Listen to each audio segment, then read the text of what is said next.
O homem conhecido como Adão deu o nome de Eva à sua esposa, porque ela foi a mãe de todos os que vivem.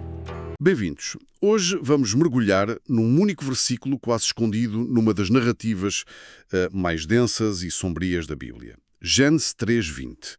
É um versículo que passa muitas vezes despercebido. Exato. E para nos situarmos bem, a atmosfera é pesadíssima. O diálogo com Deus acabou, as sentenças foram dadas, dor, trabalho, conflito e, acima de tudo, a certeza da mortalidade, o regresso ao pó. É o fim da inocência. Uma ruptura total. E é neste preciso momento, no meio do que parece ser o silêncio do desespero, que Adão faz algo que, à primeira vista, parece bizarro, quase ilógico. Ele não se lamenta, não grita, ele olha para a sua companheira e dá-lhe um nome, Um gesto. um gesto. Esse ato de nomear é o epicentro da nossa análise. Vamos usar o próprio texto, claro, e também o apoio de teólogos como Klaus Westermann, Gerhard von Rad e excertos de obras como Patriarcas e Profetas e Educação. O nosso objetivo é mesmo esse, desconstruir este gesto para perceber como é que, no cenário mais desolador que se possa imaginar, onde a morte acaba de ser declarada como o fim da linha, o simples ato de dar um nome se transforma numa das mais profundas declarações de esperança de toda a Escritura. Ok, vamos então ao texto.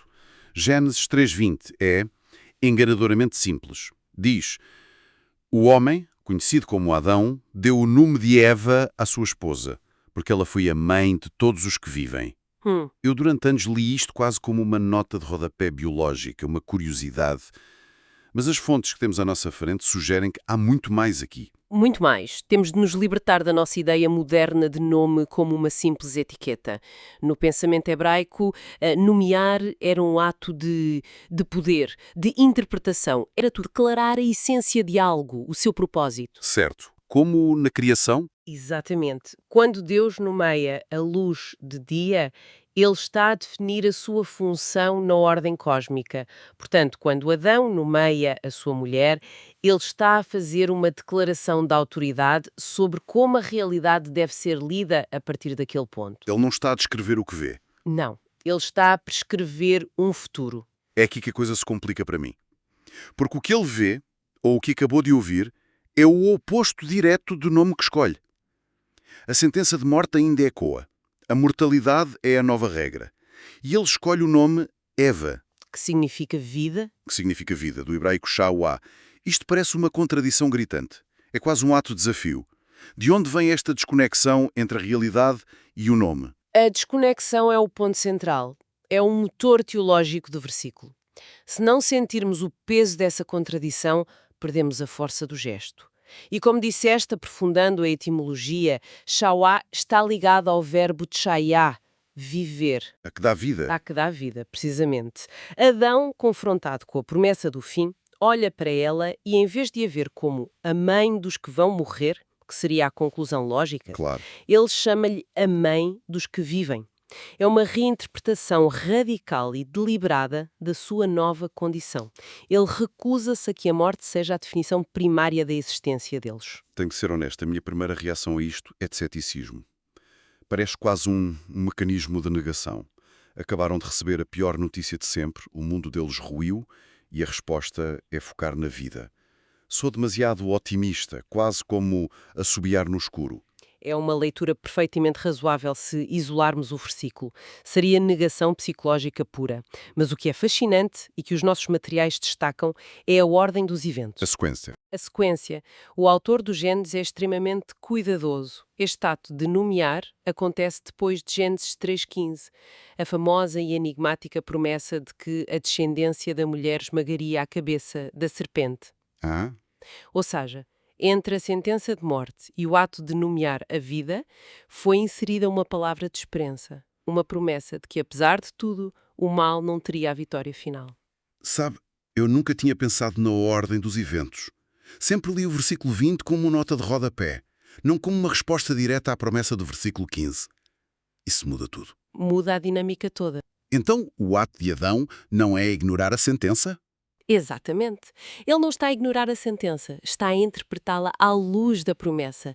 Ele está a dizer, na prática, sim, A morte é real, a dor é real, mas essa não é a história toda. Houve uma promessa de que a vida, através desta mulher, terá a palavra final. E isso alinha-se perfeitamente com o que lemos em Patriarcas e Profetas. A citação é muito curta, mas poderosa. Mesmo após ouvir a sentença, Adão demonstrou fé na promessa ao dar à sua esposa o nome de Eva. A palavra-chave é fé. Fé. E isto sugere que a fé, neste momento primordial, não se manifesta numa oração, num discurso, mas num gesto silencioso interpretativo. O que é que se quer dizer com o gesto interpretativo? Ele está a interpretar tudo. A sua própria existência, da sua mulher, o futuro da humanidade. É um gesto silencioso e decisivo, como uma das fontes o descreve. Pensemos nisto. Não há discursos, não há explicações dele para ela. Não há palavras. Não, há apenas um nome. O trauma era, se calhar, demasiado grande para ser verbalizado.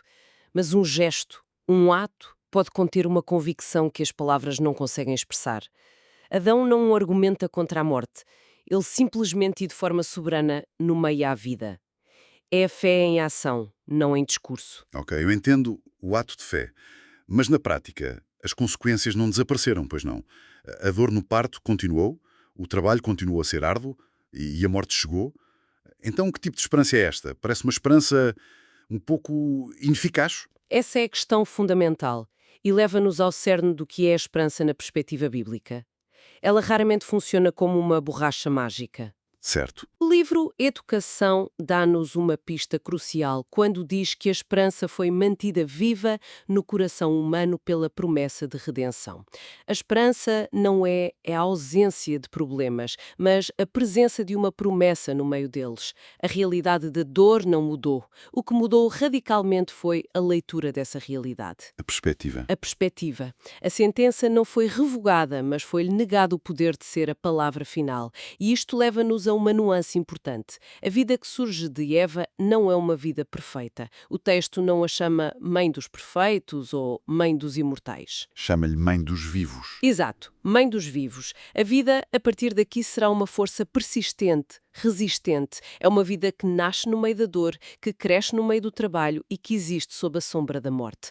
O nome Eva não promete uma ausência de sofrimento, mas carrega a certeza de que a vida, apesar de tudo, continuará. É impressionante.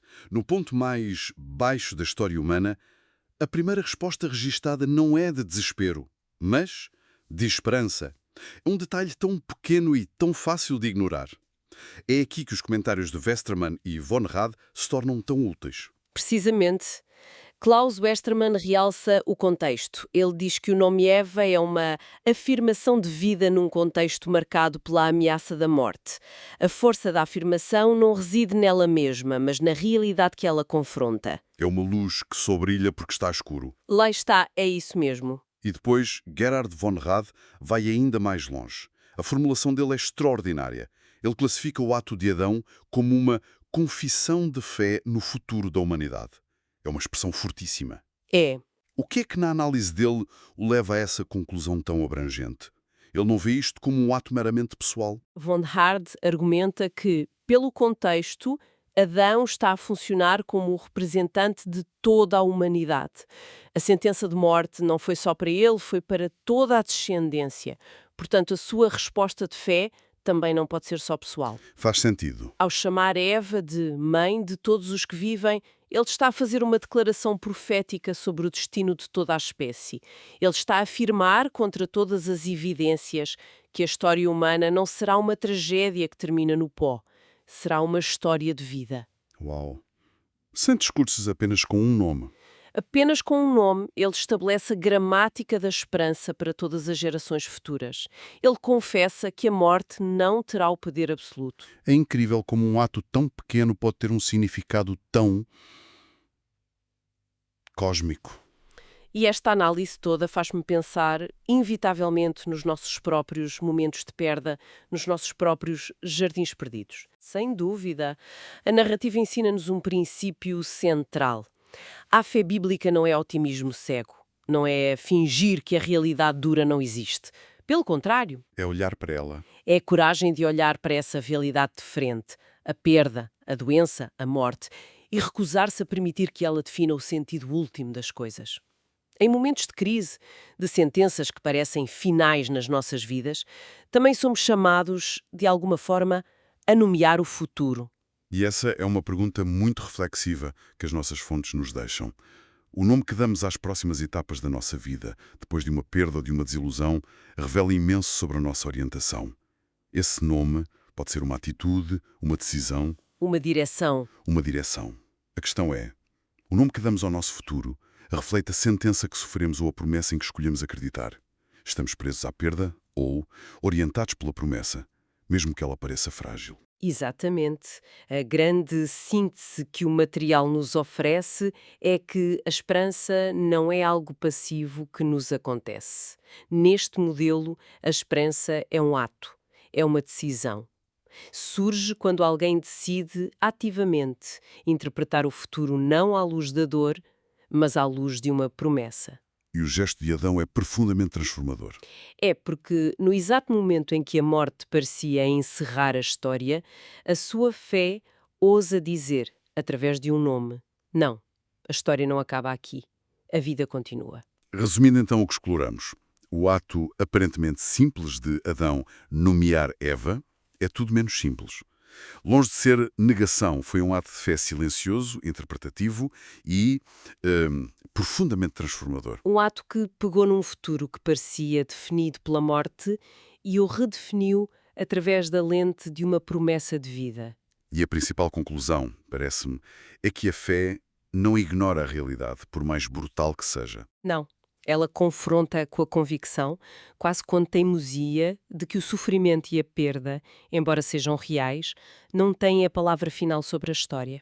A história, em última análise, inclina-se para a vida. Para terminar, gostava de deixar uma reflexão que me ocorreu ao ler os materiais. O texto foca-se compreensivelmente em Adão, que dá o nome, é o seu ato de fé que analisamos, mas é Eva a que dá a vida, que tem de carregar esse nome para o futuro. Interessante. O que significa não apenas dar um nome de esperança a um futuro incerto, mas ser a pessoa que encarna e transporta esse mesmo nome através da adversidade, através da dor, da perda, tornando-se ela própria a prova viva e resistente dessa esperança.